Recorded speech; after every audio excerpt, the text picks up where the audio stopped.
Well, I'm Greg Cootsona from Science for the Church, and I have Pamela Ebstyne King here, who is going to be telling us about our book that's going to be coming out very soon.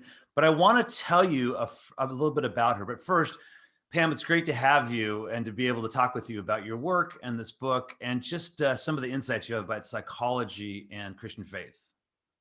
Thanks, Greg. I'm thrilled to be here. Well, I mean, you're pretty impressive, to tell you the truth. I'll just read the first part of several paragraphs of the Fuller Theological Seminary's description of you. You joined Fuller as assistant professor of marital and family studies in 2008, after serving the School of Psychology for 8 years as an adjunct and research professor. Then in 2014, you were named Peter L. Benson Associate Professor of Applied Developmental Science. And just this March, you were appointed executive director of the Thrive Center for Human Development. Along those other things, I mean, you have great academic credentials, of course. You've written other books. You have contributed to all kinds of scholarly articles. The most recent book that I want to talk about before I just put one point of personal whatever connection in is the most recent book you and Justin Barrett wrote together is called Stone Age Minds: Evolutionary Psychology, Christian Faith, and the Quest for Human Flourishing. So one last point that I think is fun, whoever is watching this might be interested, is that I was at your wedding. My wife Laura and I were at your wedding. Exactly. So someday those photos may show themselves to the world. Well, this is great. And, we've known each other for a while.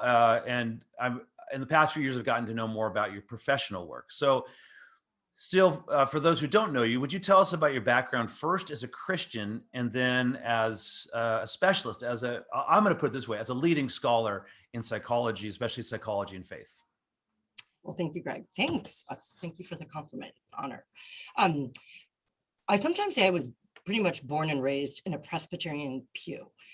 My family was very engaged with the First Presbyterian Church of Evanston, Illinois, which is near where I grew up, and we attended quite faithfully. We were often late, sat in the balcony, and I was kind of bored. I would sit there and try and figure out how big are those chandeliers in relationship to the actual pastor preaching at this point in time. But I stuck with it.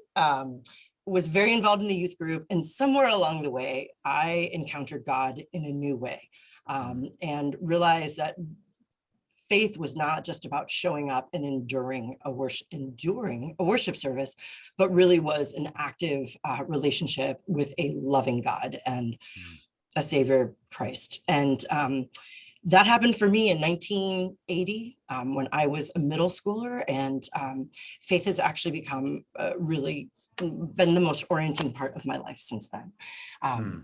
When I went to college, I ended up studying psychology at Stanford, more process of elimination than anything. I ended up interning for Menlo Park Presbyterian Church when I graduated in 1990. There was a bit of a recession in 90, and I had always anticipated going to business school, and I thought I'll go work for the church until I can figure out what I'm going to do with my life. And that ended up my being on staff at Menlo for 4 years and leaving as the head of their university ministries. And it was a pretty formative time, challenging time for the church. And in that process, I started attending Fuller Seminary, partly because my salary allowed me to take 3 classes a year. And being of good Scottish Presbyterian origin and frugal, I wanted to take advantage of that offering. So I started pursuing my MDiv. I got in the ordination track just in case.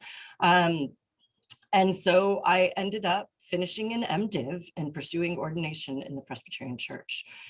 But something funny happened along the way. When my husband and I eventually moved down to Pasadena, I started at the Extension campus. I kept taking electives in the School of Psychology. And finally, the dean of psychology called me in and said, I just want to meet you and let you know that you actually can't take any more classes in my school unless you apply for a degree. So I was like, well, what degrees you have? And a PhD later, I ended up graduating from Fuller in 2000 with the Master's in Divinity and a PhD in Marital and Family Studies. And so I then was ordained 2 years later in the Presbyterian Church to a ministry of equipping and to my faculty position at Fuller at the time. Okay. Yeah. And that was really extraordinary. And Mm. for me, something very special. I was actually ordained in Memorial Church at Stanford University. Oh, And wow. Yeah. at that point in time, and I'm pretty sure since then, I'm the only person who's been ordained in that chapel. Well, and to call it a chapel, I don't know how many people know that chapel, but it's quite amazing. I did a wedding there actually a few years back for a friend, and it's just such a beautiful place to.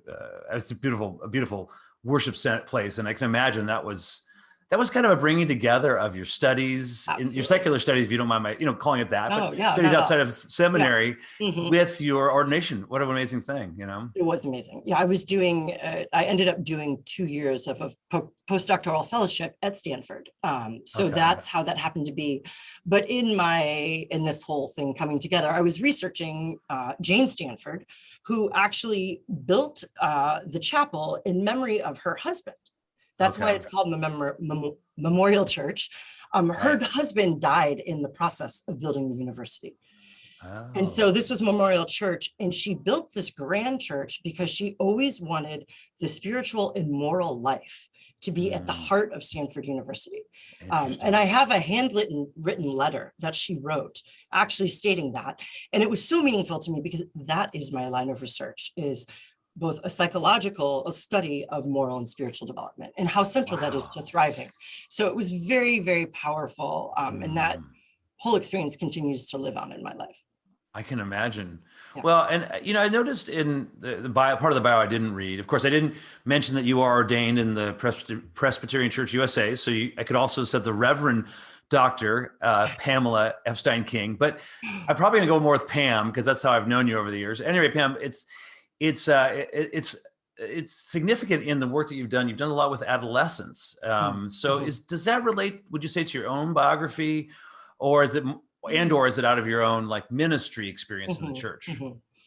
Goodness gracious. I think it's both. And I think for me, coming to faith in middle school and actually experiencing faith being such a vital resource for navigating those crazy waters of adolescence and having a sense of having something that was not only just to hold on to and keep me afloat, but really enabled me to thrive and direct me in those challenging times was so powerful. But then also being in ministry, both working in high school age ministry and then university ministry or college age ministry, seeing that, especially in the context of Menlo Park Press in the 90s, an extraordinary affluent area that, these kids have everything that they need and that some were not thriving or doing well.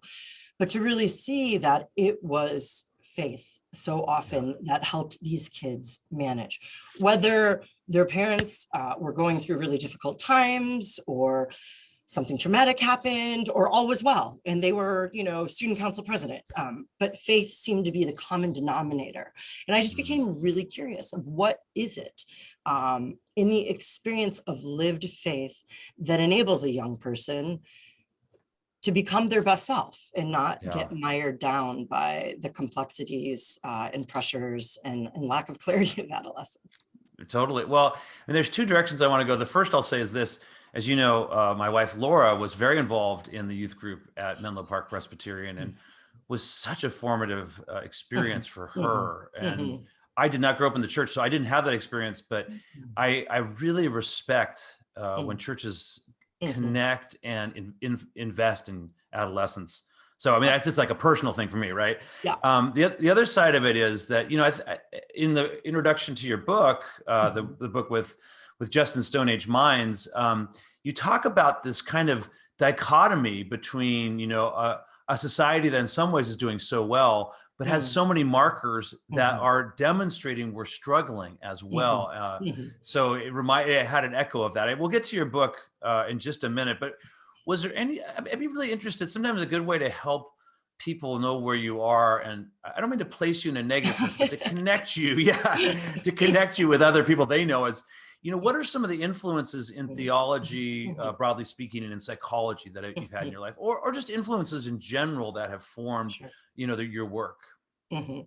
Well, at Fuller in the mid 90s, when I did my work in theology there, we had a very reformed, for the most part, systematics faculty. And somehow I ended up in Ray Anderson's class, who was not reformed. And his very relational and social understanding of the Trinity, and a very Trinitarian theological anthropology really was formative to me. He wrote a book that I think needs to make a comeback. It's called Being and Becoming Human. It's a beautiful book that had this person who had a lot of psychological interest and had a background as an undergrad at Stanford in psychology. The whole theological anthropology, I didn't know what was happening to me, but that was really beginning to lay the foundations for how I would approach science eventually. So that I ended up in a preaching fellowship at Cambridge, studying with Jeremy Begbie, and did a tutorial on Colin Gunton. And again, there was the social understanding of the Trinity. His book, The One, the Three, and the Many, had a profound impact on me. And along the way, Staniel Grentz, similarly Miroslav Volf, who I got to have for my last systematics, his last year at Fuller, were very influential. And Volf has continued to remain influential in his work on flourishing, and I have been involved for 3 years on his work on joy.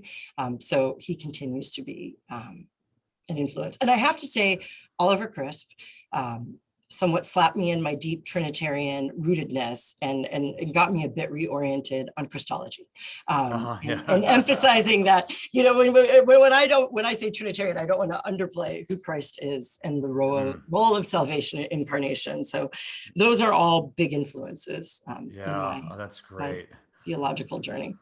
Wow. I mean, it's almost like the people that you've been able to interact with and some of the experiences you've had obviously have been extraordinary. They're, you know, these world-class thinkers. It's amazing.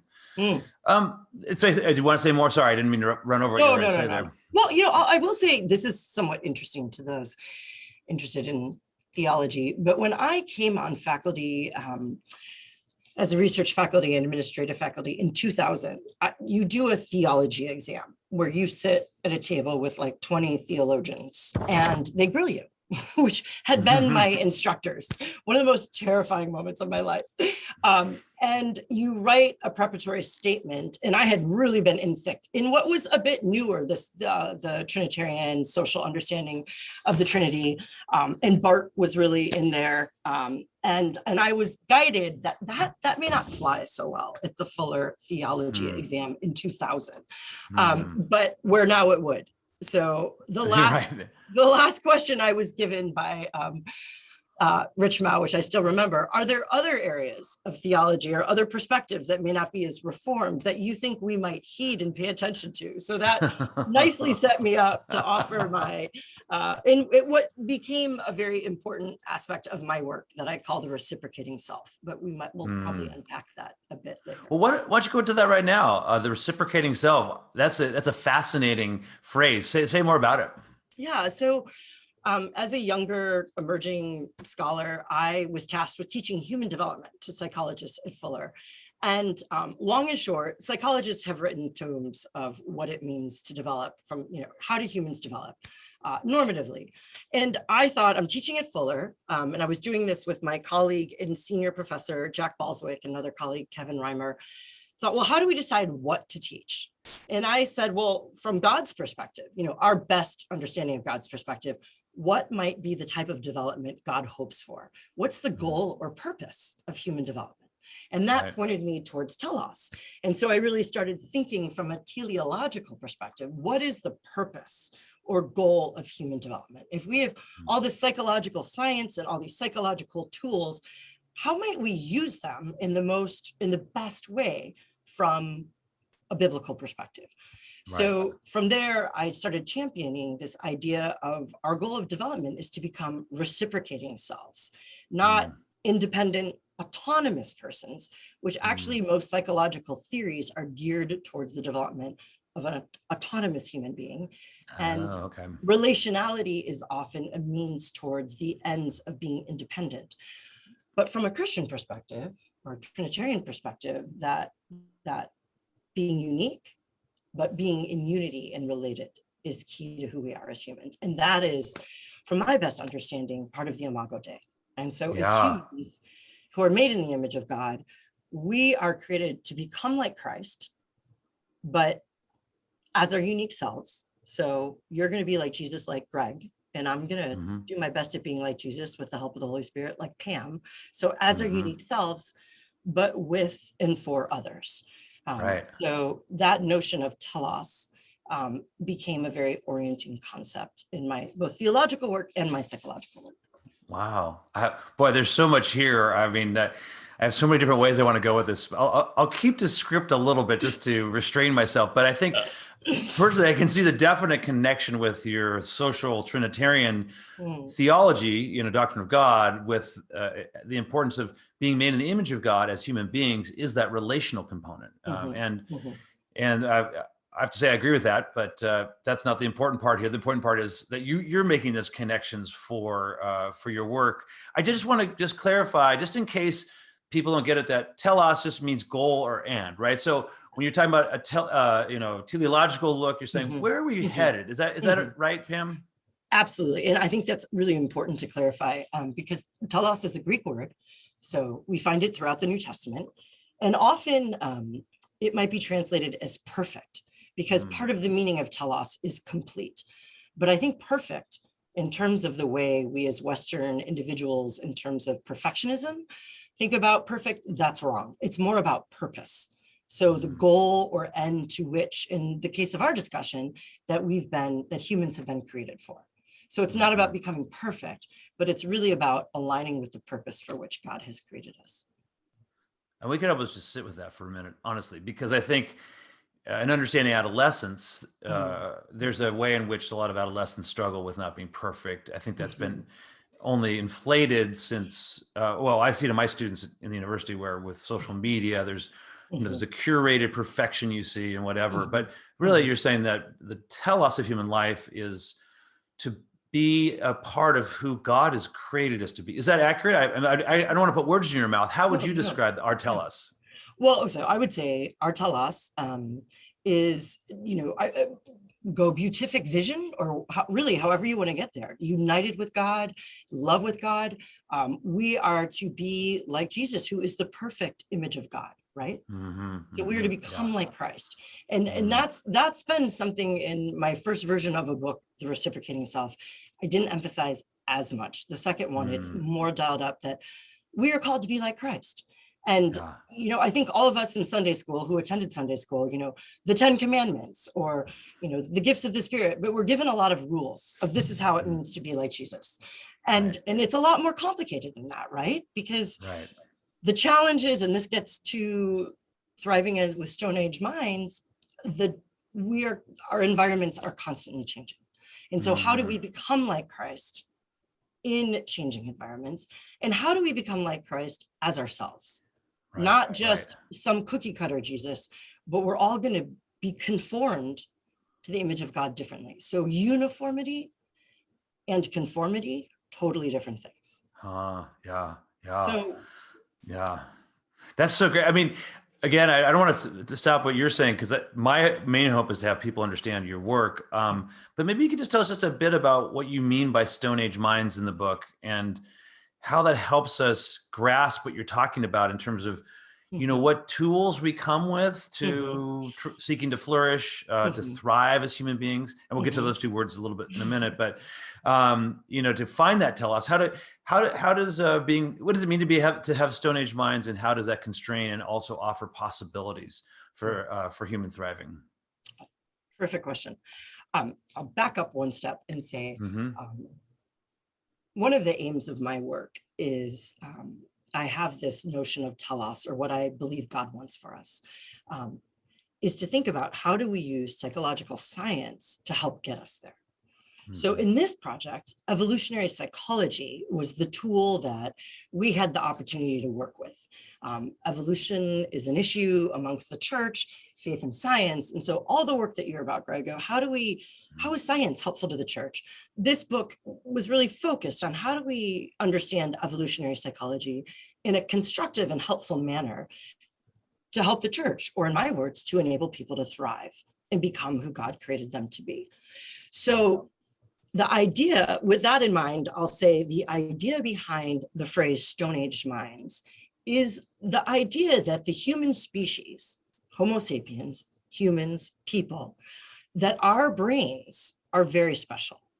And that from an evolutionary perspective, humans have not had to genetically adapt because we have this extraordinary mind, which is both the brain and our nervous system, that enables us to solve problems by thinking through things, by using our mind, where most species don't have the intellect or the intuitive powers that we have and are forced to genetically adapt.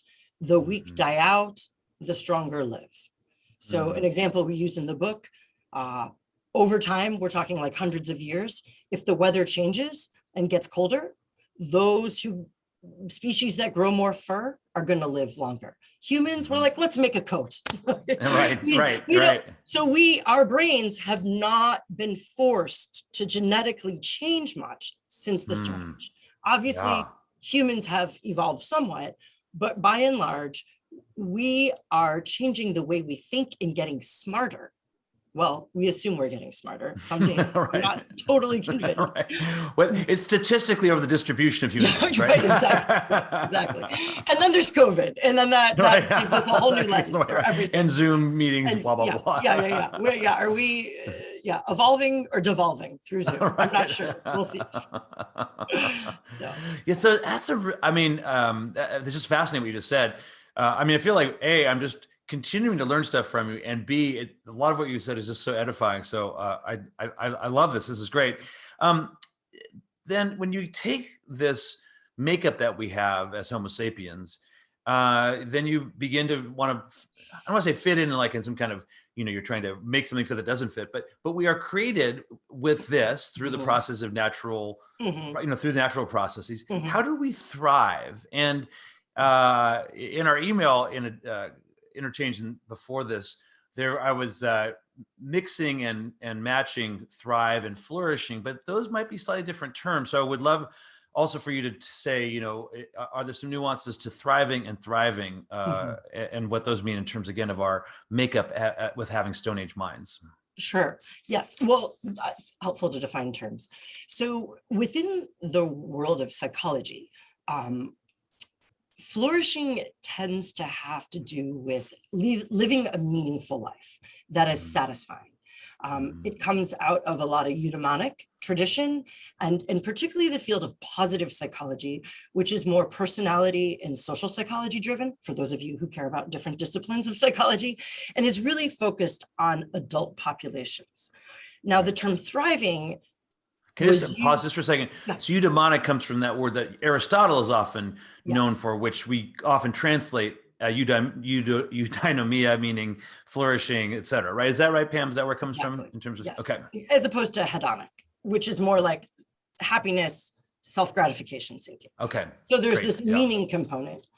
But in the thriving literature, and this is too long of a theoretical conversation, we emphasize that the individual is not only growing and becoming a more satisfied self with well-being, but that they are giving back beyond the self.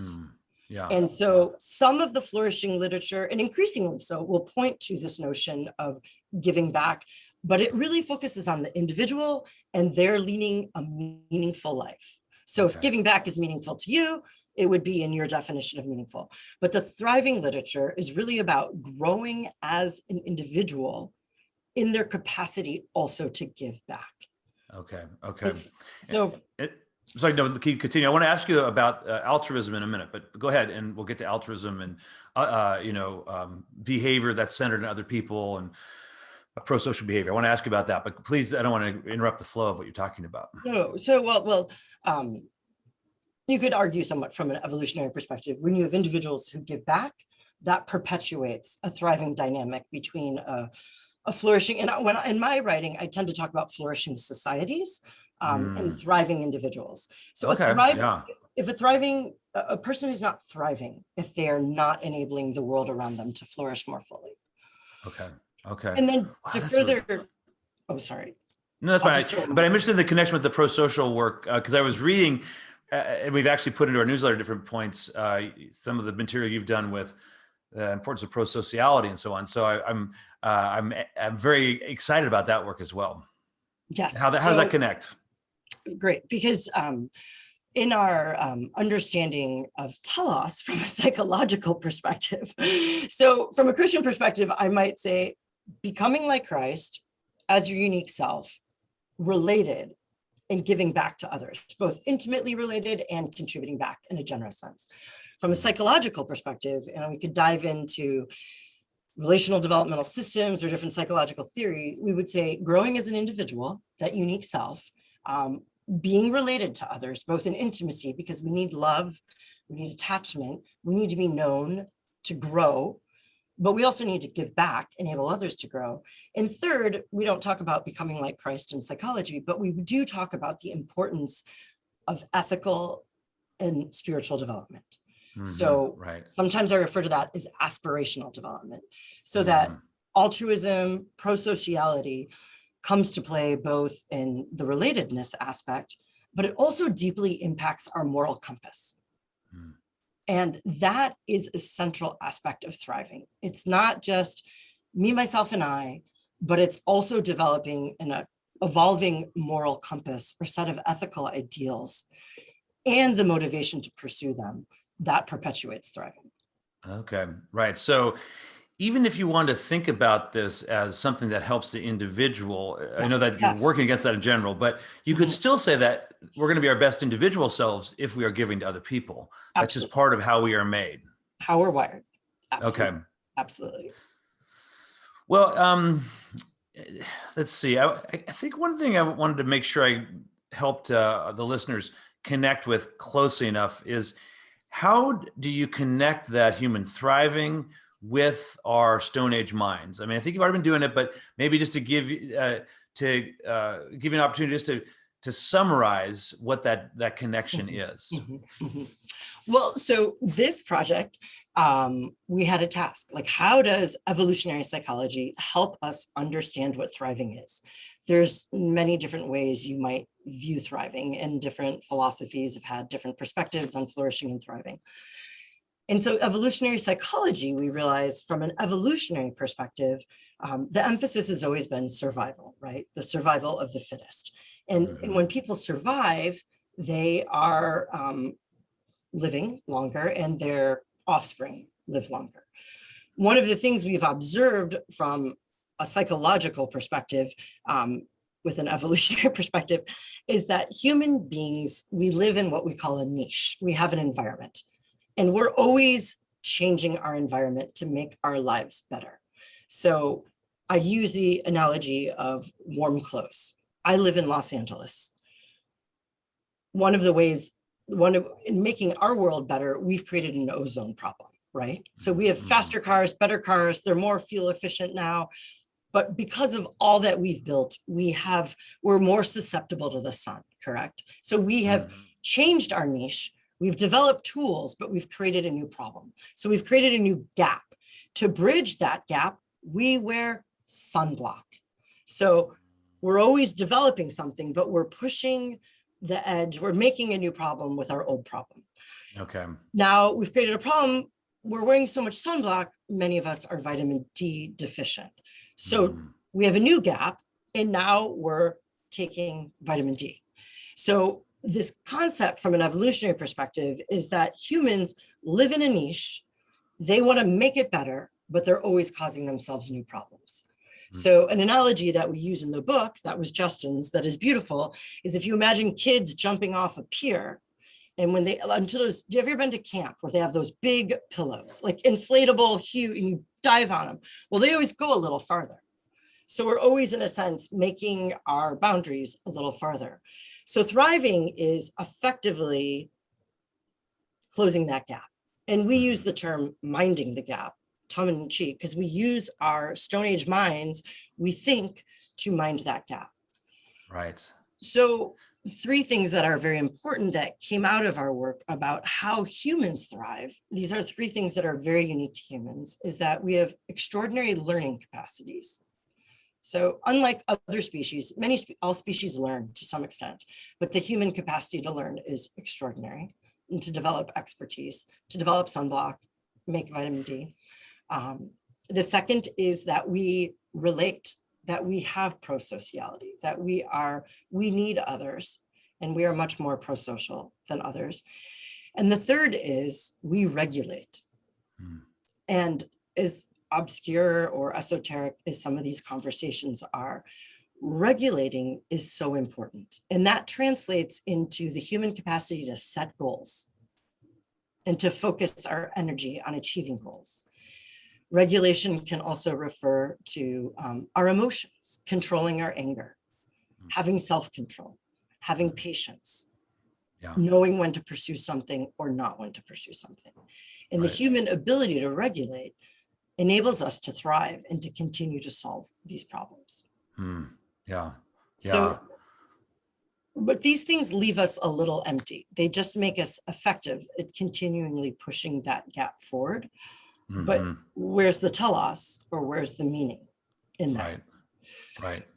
So from a Christian perspective, we recognize that we need to be purposeful about how we mind the gap, how we continue to close the gap, these problems that we create. How do we find meaning? How do we become more like Christ? How do we have more intimate relationships? And how do we become our best self? Right. Well, and I mean, I think in the book, you pull it off in a really beautiful way and make it accessible for people. So obviously, you have such depth and intricacy to the way you understand this. Justin Barrett also is very, has a lot of intricacy and depth in what he does. And yet you bring it back, I think, well in this book to what it's going to mean for the people who are in the pews, as it were, and for Christian leaders. And so for us at Science for the Church, that's something that's really important, is how do you take science, do it really well, and then apply it to the church. I was asked to give a summary of what the book does. So here's my little summary. And it's kind of, I was thinking this question in advance of this is one of those questions of here's what I wrote, what do you think? But we'll see if it leads anywhere. In a world that seems to change at an ever accelerating speed, Justin Barrett and Pamela Ebstyne King help us to understand how our evolutionary past gives us particular ancient tools for negotiating our world and why that's dizzying. At the same time, they demonstrate how our Stone Age minds can be transformed so that we thrive in the telos of the gospel. So say a little bit more about that, maybe that last part, at least as I read, that transformational part. How do we take what we have and see it, and then also transform it, within our Christian faith? No, I thought your quote was beautiful. Well, good. I'm glad. No, I did. Well, and super insightful. I think, so the book, this is helpful to know, it was written pre-COVID. So we just take that in context. But things have changed at an even more dizzying rate in the last calendar year, since we've been living in pandemic conditions, adapting every week. I have 3 kids, and just managing school schedules and where to, begin early on, it was where to get toilet paper, right? We've had to adapt skills, competencies, areas of expertise that we never thought we needed. But I loved how you name that the world is changing, and we know it will continue to change. My anticipation with AI and machine learning, jobs are going to be changing. The world is just getting started in its change rate, which is somewhat terrifying. But I love how you cast this idea of thriving in the telos of the gospel, and that we can continue to transform and change, especially when we locate our story in the narrative of the gospel. So the world around us might be changing, but the gospel story does not change. We're obviously recording this just after Easter weekend, and we were brought through Maundy Thursday and betrayal, the violence, the death of the crucifixion, the loss, the waiting, and then the wonder and victory in love and light of Easter. And that story, whether it's Monday after Easter or, Thursday in December, we always are part of that Christian story. And that is the story of thriving, of how we participate in God's ongoing work of creation, redemption, and flourishing in this world. Wow. And Right.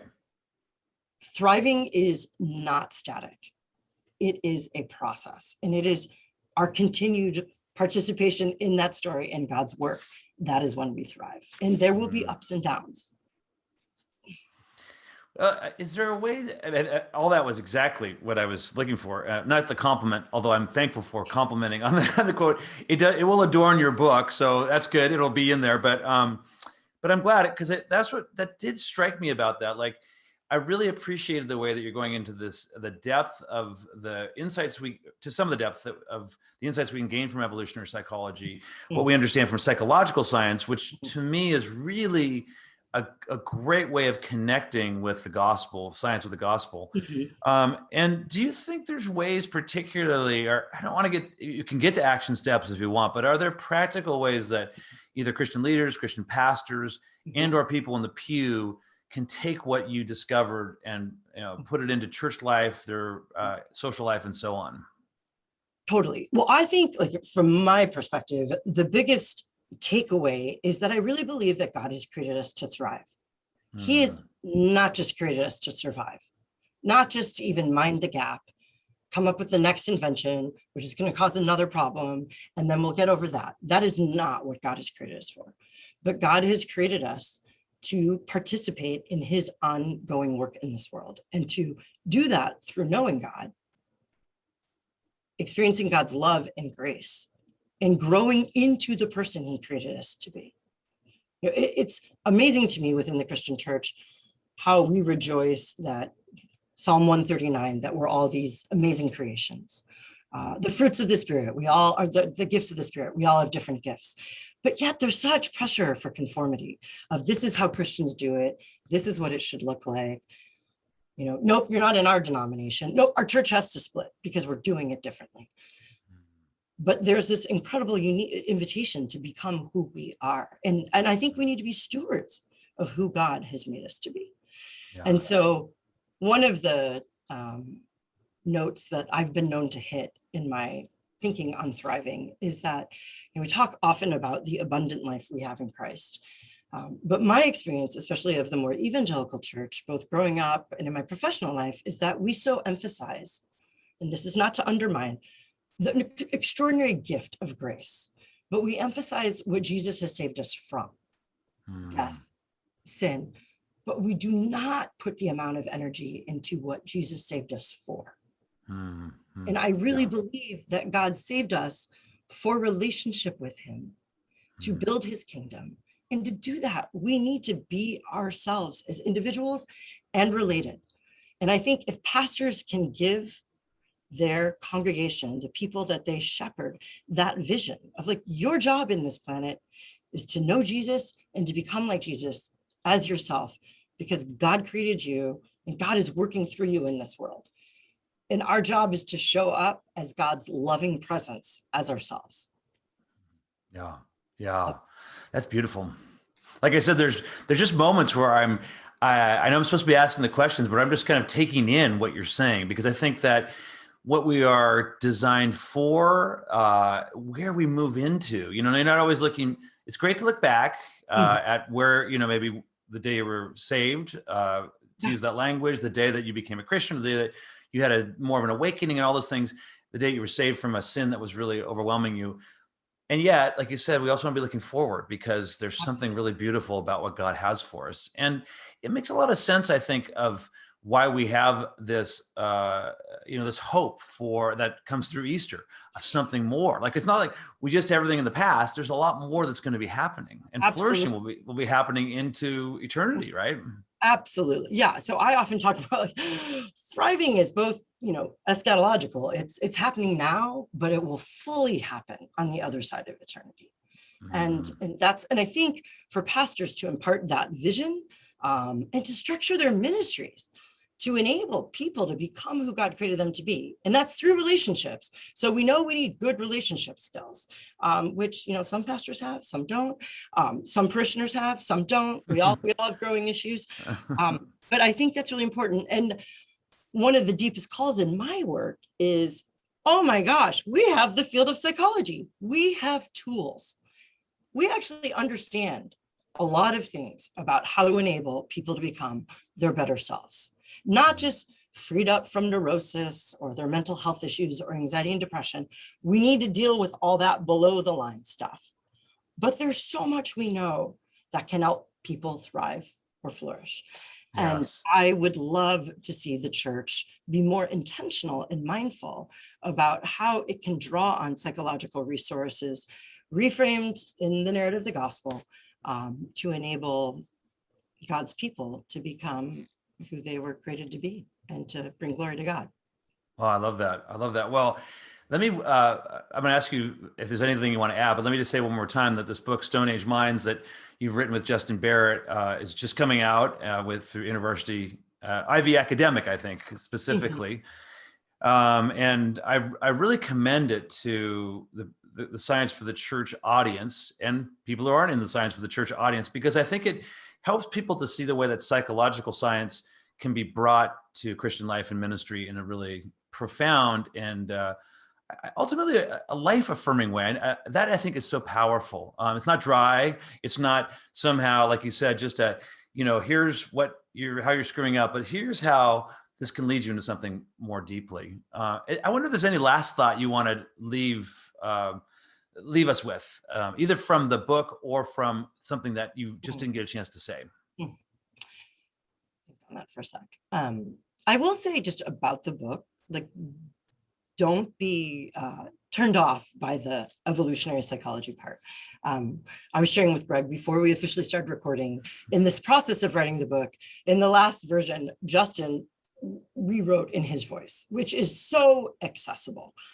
Talk about uniqueness of persons. Justin and I are so different, and it's super fun to work together, but he did an extraordinary job of weaving the work that came out of our work together, things that are more my area of emphasis or his areas of emphasis, into quite a unified whole. And it's an extremely approachable book. So don't be turned off by that topic of evolutionary psychology. And I do see it's a great example of how science can be helpful.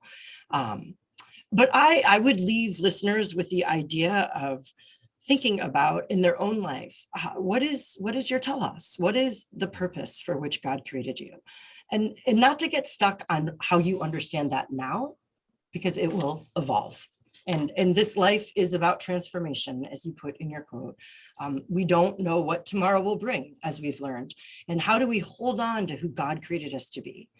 Those things that were meaningful to us as a kid, that show up. I see a guitar in your background, whether quirky things or very strong things. And how do we implement them and use them in current ways to build God's kingdom and to glorify him? And I think when we think about thriving as knowing God and being God's loving presence as ourselves, whether we're a graphic designer or a nerd like me, that's a really helpful way to get at thriving. That's a great way to end. And so I just want to thank you again, Pam, for sharing your insights, for writing this book with Justin, and for the continual ministry you have to the church in helping us to thrive. I hope that anybody who hears this takes one more step in thriving. So thanks again. I appreciate it. Well, thanks for having me, and thanks for listening.